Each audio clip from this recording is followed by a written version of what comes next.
Hello, my name is Bob Long. I'm a licensed alcohol and drug counselor in the state of Oklahoma. This is my channel. I hope that you will find it entertaining and educational. The reason I decided to create this channel was because I've had many clients who have come through and they've asked me, have you written a book? And I usually say no, you'd have to read a book first, and jokingly, I'm not a book writer. However, they did suggest that I create a YouTube presence, and which is I thought was a good idea. So this channel is dedicated to my former clients, and so they can go back and maybe take a little refresher on some of the things that I've told them. And they find it helpful, and I hope that you find it helpful. Today what we're going to be addressing is, Bob, I get this question all the time. Bob, why can I not quit? I have promised my spouse, I promised my mom and dad, I promised my brother, I promised my employer, I promised my children that this is it. I'm not going to drink again. I'm not going to use again. But yet, I do. Maybe I can get a week, maybe I can get 2 weeks, maybe I can get 30 days, but I can't stay clean and sober. And so I'm going to try to maybe help you understand how drugs and alcohol impact the brain. And to do that, we have to sort of understand that the brain has multiple different sections. But for what we're looking at today, we're looking at the reward center, the emotional reward center, and we're also looking at the command and control center of the brain that makes good rational decisions. That would be the frontal lobe, the prefrontal lobe, frontal lobe, things like that. So when we talk about the reward system, we're talking about one of the chemical neurotransmitters in play here is dopamine. Dopamine is associated with both pleasure and learning. And I'm going to try to explain that one to you. There's another one called glutamate. Glutamate is the go button. It's a chemical neurotransmitter also, and it tells us that, hey, it's okay to go do this. And I think we have to understand how the reward part of our brain has developed over the years. The midbrain, Dr. McCauley has a great little video out on that, Pleasure Unwoven. If you haven't seen it, I'd look for it and watch it. He describes the midbrain as part of the reward system. He talks about the amygdala. There's two of them. He talks about the nucleus accumbens, and he also talks about the ventral tegmental part of the brain. I'm not going to bore you with lectures on that. I'm not a doctor. I'm not a scientist. Okay, I'm just trying to give you a general idea of the brain, where this happens.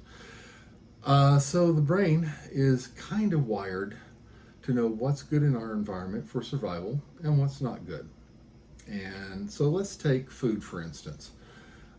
Now, I realize many of you may be vegetarians and vegans, and I appreciate and I respect that very much. Me, I like steak. And so when I get served a steak at my favorite steak place, it comes out, maybe it's sizzling, I don't know, I can smell it coming. I love the smell of steak, and I'm looking at it, my mouth is watering because I'm being triggered. Being triggered is not a bad thing, okay? It depends on what you're being triggered for. So I'm being triggered for steak, which I know is good for me. It has protein in it and vitamins and all the other stuff. I'm not a nutritionist either. I just know what I like. So there I am, I'm sitting there, and I'm cutting into the steak, and I put that in my mouth.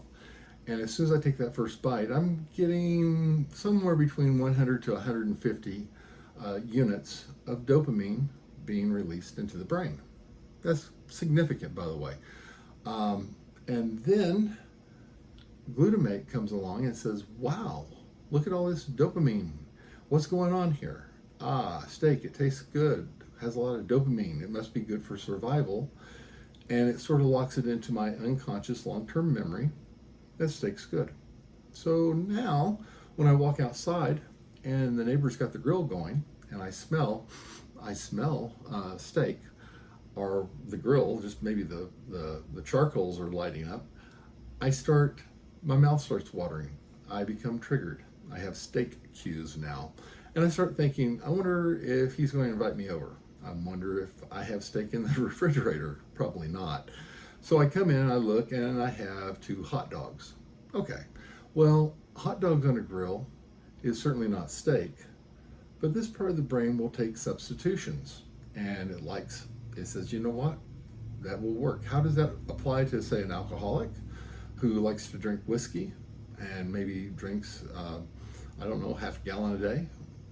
Well, and yes, I said a half gallon. That's the folks I deal with primarily. You know what? If there's only a couple of tall boys in there or a 6-pack, that'll be okay.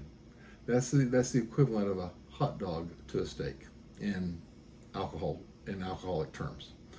So now, understanding that the emotional part of the brain doesn't actually think. The thinking, the command and control, that's up here. That's behind the forehead and above the eyes, or behind the eyes and somewhere else. Anyway, that part of the brain.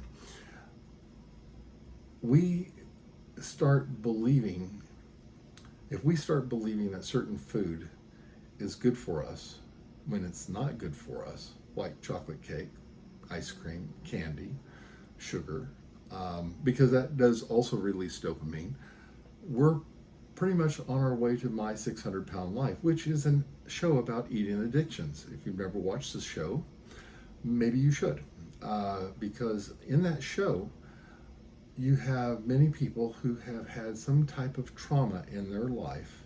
Maybe it was the loss of a loved one. Maybe it was sexual assault. I don't know, but there was some kind of trauma event that had happened, and they didn't really deal with it. Maybe they tried to deal with it. Maybe they tried to tell somebody about it, and they said, "Oh no, you're overreacting," or "I don't believe you." And especially a female who's just been a victim of an assault, a rape, not rape, but a sexual assault, maybe rape. That's embarrassing, and maybe they're just too afraid to talk about it, or maybe their mom said, "No, you're exaggerating. That didn't happen." Unfortunately, that happens quite a bit. So they're miserable. They have an emotional pain in their heart they're walking around with. And then one day they get invited to a birthday party at 11 years old or 12 years old or something like that. And they're sitting there and they're eating the cake, and all of a sudden they smile because dopamine is being released. And they start learning on an unconscious level that cake will make them feel better. It's the child's antidepressant drug, if you will. And that just exaggerates and builds, and next thing you know, they're eating junk food pretty much all the time in order to feel something, to feel normal. That's sad. And so they grow up at 200 pounds, 250 pounds. They start saying, well, most of America's fat. I fit right in. No one's going to judge me. If they judge me, it's more their problem than my problem. At 300, maybe they're having a little trouble putting their shoes on. 400, they have trouble getting out of bed. 500, they have trouble bathing, etc. And then pretty soon their life is their life is completely out of control. That's what addiction does. It takes away our freedom to make great choices.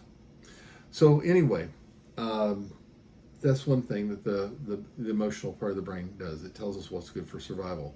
It also tells us that sex is good for survival because we need children to keep the species going. Survival. So when we have that special moment during sex, we're going to have a release of, 150, 200 units. How is this measured? It's measured by scientists and doctors, usually through blood tests. I have no clue how it's measured, okay? I just know what I've read on the internet. And again, glutamate says, wow, look at that. All of a sudden, you have a new belief system being born in the emotional rewards part of the brain, and you start believing that sex is good for survival. It is, okay? But that emotional part of the brain doesn't know the difference between watching 6 hours of Pornhub and sex with a regular mate. Okay, that could be an issue. There is a porn addiction in America, and the easiest way to fix that is go porn free for 30 days, and all of a sudden, chances are you're going to be able to have a normal sex life again. That's what we all want. The third thing that it tells us is, and remember, it's the most primitive part of the brain, it tells us we have to be able to kill. So if I'm a caveman, okay, and a saber-toothed tiger comes at me, I cannot outrun it. It's a cat. I cannot outclimb it. It's a cat. So I better figure out a way to kill it.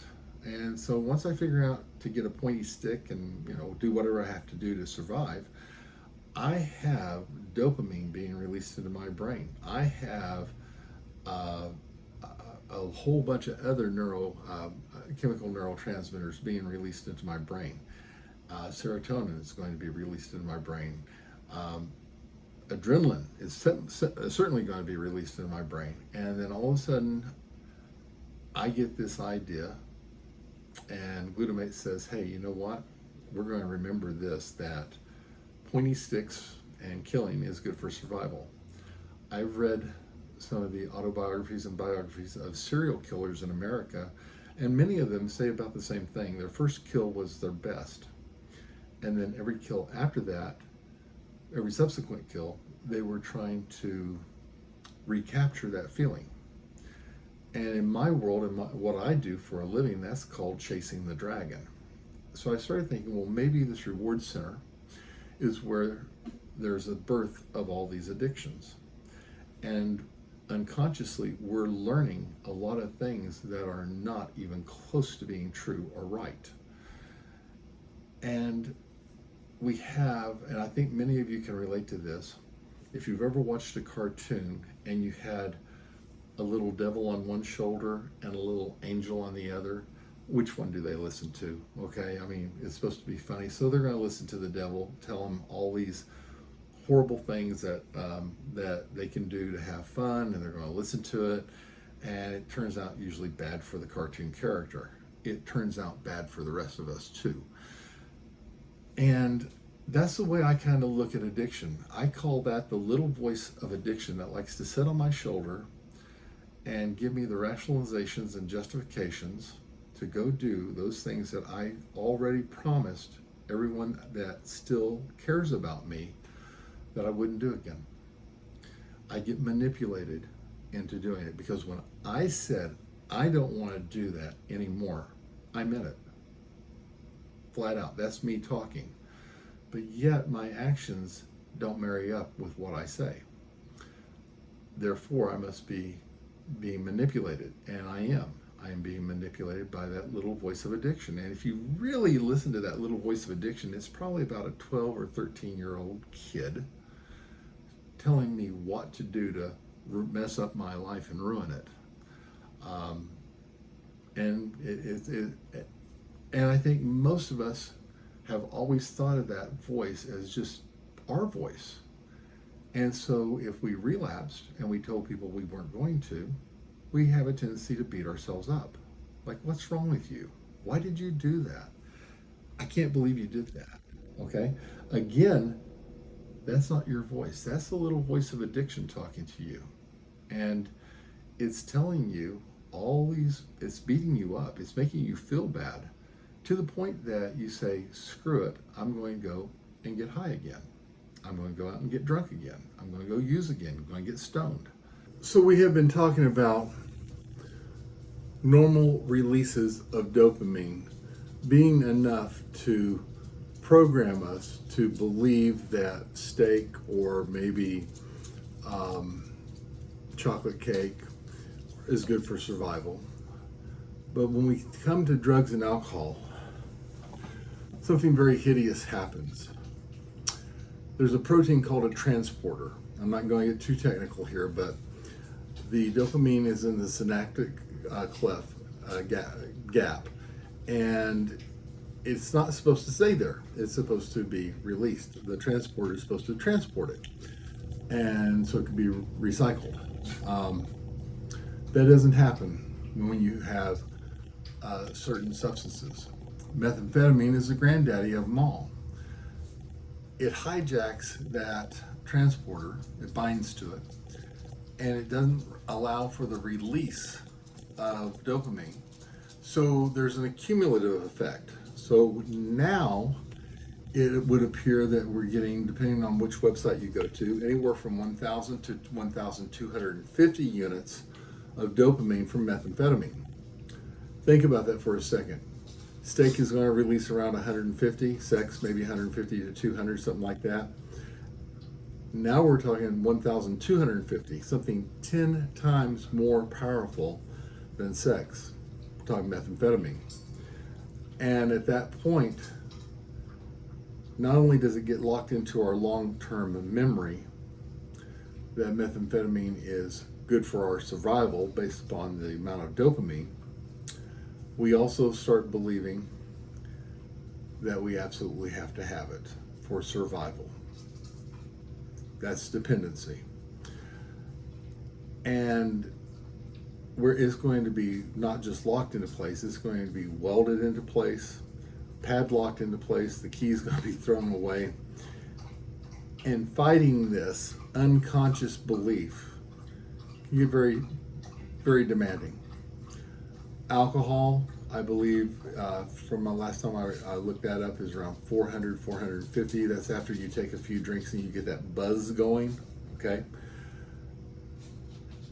Glutamate just continues to release. It's the go button, like I said earlier. It just continues to release the dopamine into the system, and there's an accumulative effect, and it's hard to fight that.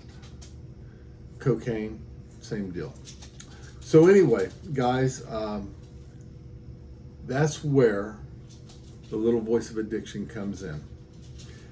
And if the little voice of addiction will try to trick you into getting some steak, if it tries to trick you into picking up that fine young thing walking down the street at normal dopamine levels, guess what it's going to do at 10 times those levels, or twice those levels, or 3 times those levels?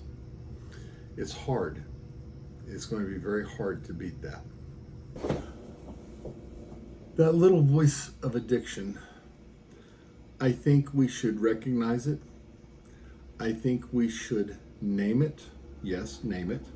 I tell my clients, do not give it a name with authority and power. Meaning, do not call it El Diablo. Don't call it Beelzebub.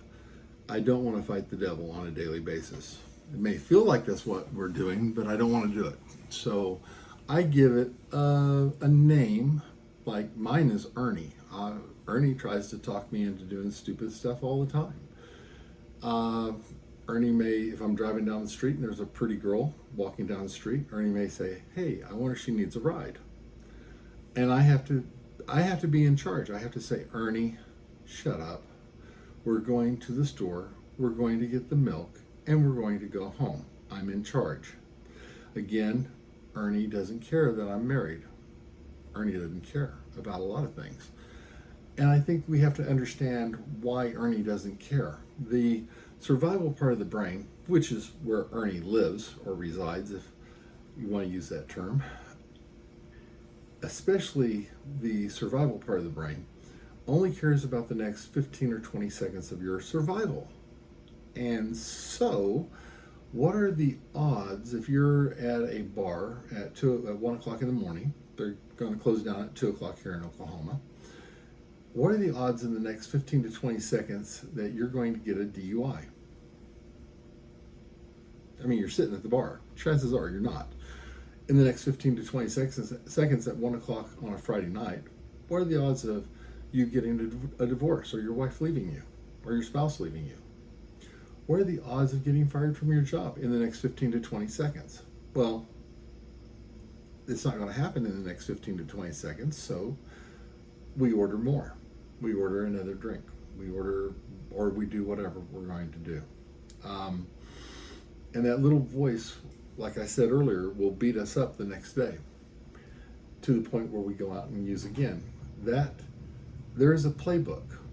Now think football for a second.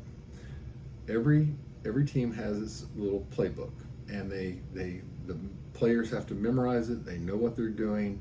They work in conjunction. If they work right, then they're going to be successful. I know that Team A will watch film of Team B, and Team B will watch film of Team A before they play the next week. The purpose of watching the film is to anticipate what they're going to do, because most teams are going to run the same play on 3rd and short.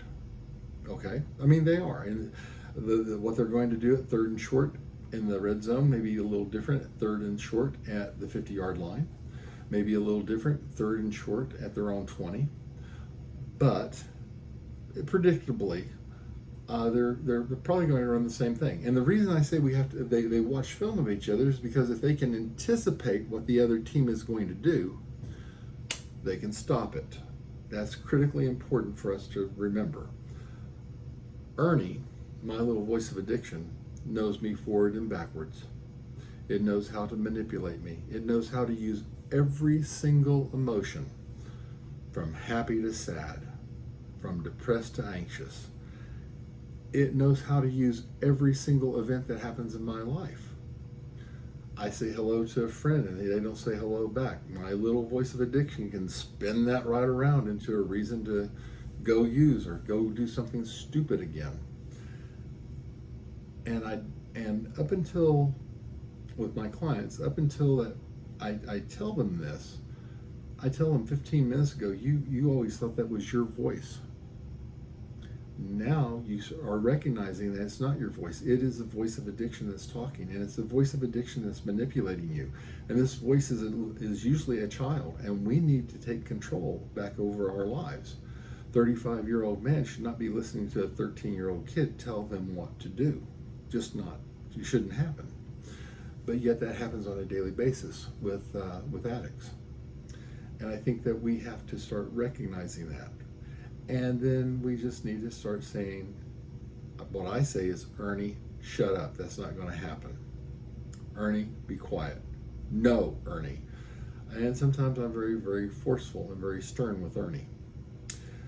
So if we can accept the fact that there's something out there that is manipulating us back into doing the things that we shouldn't do, maybe that explains why we relapse. And I have my clients write down what their little voice of addiction says. First off, I tell them to name it, personalize it. The reason I tell them to do that is because I want to be able to separate their addiction from them.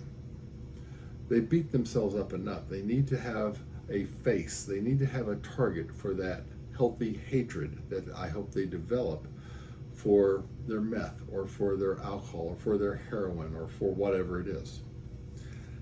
And I hope that I maybe have answered why we relapse when we have promised everybody, to include God maybe, that we're never going to do it again. We get manipulated. And that manipulation is very real and it's controllable. Guys, thank you very much for watching this channel. Please give us a little thumbs up, the like, and subscribe. This is my very first video that I've ever made. And I will be honest with you, it took me about 4 times to make it because dogs barking, people coming to the door, my wife coming in. It's a learning experience. I do realize that this first video may look like a 60-year-old man did it because a 60-year-old man did do it. Hopefully after about a year or so of practice, it'll look more like a 15-year-old kid is doing this because, hey, you know what? 15-year-old kids take to this stuff like, I don't know, like retrievers to water. Guys, thank you very much. Have a great day. And remember, it's okay to seek help.